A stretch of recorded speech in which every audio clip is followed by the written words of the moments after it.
Hi అండి, ఎలా ఉన్నారు? మేమైతే చాలా బాగున్నాం. మీరు ఎలా ఉన్నారో కామెంట్ చేయండి.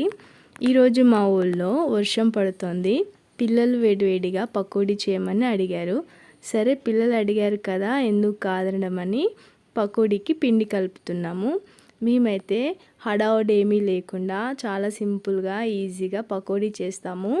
అది ఎలా చేస్తామో మీరు చూడండి. ఒక పావు కేజీ శనగపిండి తీసుకొని అందులో ఒక స్పూన్ ఉప్పు, కొంచెం చిటికెడు వంట సోడా వేసి ఉప్పు కారం వేసి కలుపుకోవాలి.